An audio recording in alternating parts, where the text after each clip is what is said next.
வணக்கம் நண்பர்களே. இன்றைக்கு நாம் பார்க்க போகும் வரலாறு நம் கற்பனைக்கும் எட்டாத ஒரு மர்மம் நிறைந்த வரலாறு.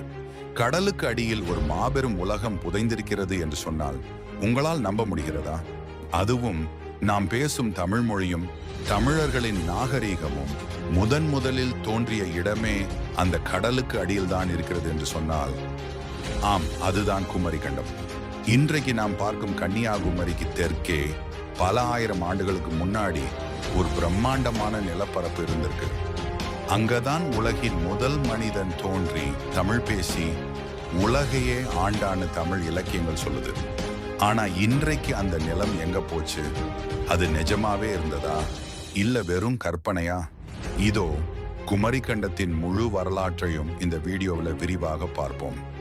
நம்முடைய சிலப்பதிகாரத்திலும் சங்க கால நூல்களிலும் இதற்கான தெளிவான ஆதாரங்கள் இருக்கு.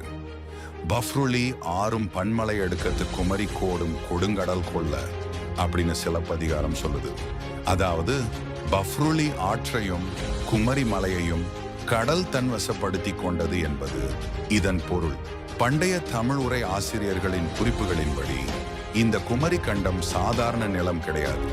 இது 7 தேங்க நாடு, 7 மதுரை நாடு, 7 முன்பாலை நாடு, 7 பின்பாலை நாடு, 7 குன்ற நாடு, 7 குணகரை நாடு, 7 குறும்பனை நாடு என மொத்தம் 49 நாடுகளாக பிரிக்கப்பட்டிருந்த ஒரு மாபெரும் பேரரசு.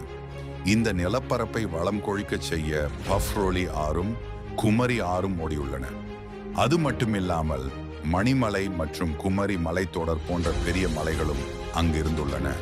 இங்கேதான் பாண்டிய மன்னர்கள் தமிழ் மொழியையும் கலாச்சாரத்தையும் வளர்ப்பதற்காக 3 தமிழ் சங்கங்களை நிறுவினர். இதில் முதல் 2 சங்கங்கள் குமரி கண்டத்தில் தான் அமைந்திருந்தன.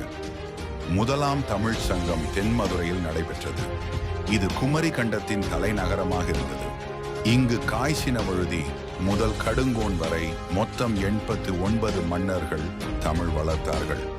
அப்பொழுது ஏற்பட்ட மாபெரும் கடல் கோளால், அதாவது சுனாமியால் இந்த தென்மதுரை ஒட்டுமொத்தமாக கடலில் மூழ்கியது. அதன் பிறகு தப்பிய மக்கள் கபாடபுரம் என்ற புதிய நகரை உருவாக்கி அங்கு 2ஆம் தமிழ் சங்கத்தை நடத்தினார்கள். வெண்டேர் செழியன் முதல் முடத்திருமாறன் வரை மொத்தம் 59 மன்னர்கள் இங்கு தமிழ் வளர்த்தார்கள். ஆனால் இயற்கையின் சீற்றம் மீண்டும் தாக்கியது. 2வது முறை ஏற்பட்ட மாபெரும் கடல் கோளால் இந்த கபாடபுரமும் முழுமையாக கடலுக்குள் சென்றது.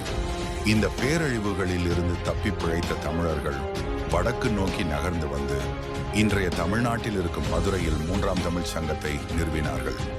தமிழ் அறிஞர்களின் கணிப்புப்படி இந்த நாகரிகத்தின் பொற்காலம் கிறிஸ்துவுக்கு முன் 30,000 முதல் கிறிஸ்துவுக்கு முன் 10,000 வரை நீடித்திருக்கலாம்.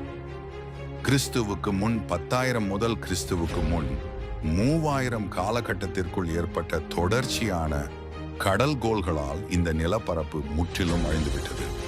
சரி, இலக்கியங்கள் இப்படி சொல்லுது. ஆனா நவீன அறிவியல் இதை பற்றி என்ன சொல்லுது?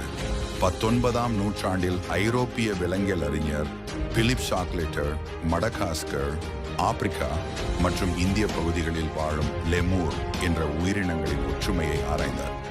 இவை ஒரு காலத்தில் ஒன்றாக இணைந்திருந்த ஒரு கண்டத்தில் வாழ்ந்திருக்க வேண்டும் என கருதி அதற்கு லெமூரியா கண்டம் என்று பெயரிட்டார்.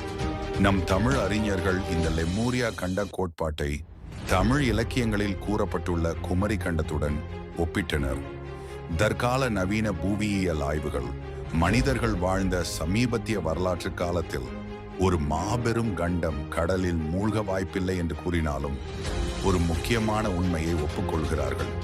சுமார் 12,000 ஆண்டுகளுக்கு முன்னாடி பனிக்காலம், அதாவது ஐஸ் ஏஜ் முடிவுக்கு வந்தபோது உலகளவில் பனிப்பாறைகள் உருகி கடல் மட்டம் பல 100 அடிகள் உயர்ந்தது உண்மை. இதனால் குமரி முனைக்கு தெற்கே இருந்த பல கிலோமீட்டர் நிலப்பரப்புகளும் இலங்கையையும் இந்தியாவையும் இணைத்த நிலங்களும் கடலில் மூழ்கின. எனவே குமரி கண்டம் என்பது ஒரு மாபெரும் கண்டமாக இல்லாவிட்டாலும் அது முற்றிலும் கற்பனை கிடையாது. பூம்புகார் மற்றும் மகாபலிபுரம் கடலோரங்களில் இன்னைக்கும் கடலுக்கு அடியில் கட்டிடங்களின் இடிபாடுகள் கண்டறியப்பட்டு வருகின்றன. முறையான ஆழ்கடல் அகழ்வாராய்ச்சி நடந்தால் மட்டும்தான் குமரி கண்டத்தின் முழு உண்மையும் உலகத்துக்கு தெரிய வரும். நம் பாட்டன் முப்பாட்டன் வாழ்ந்த அந்த பெருமை மிகு நிலத்தை பற்றிய இந்த தகவல் உங்களுக்கு பிடித்திருந்தால் மறக்காமல் லைக் மற்றும் ஷேர் செய்யுங்கள். அப்படியே மறந்துடாம சப்ஸ்கிரைப் பண்ணிக்கோங்க.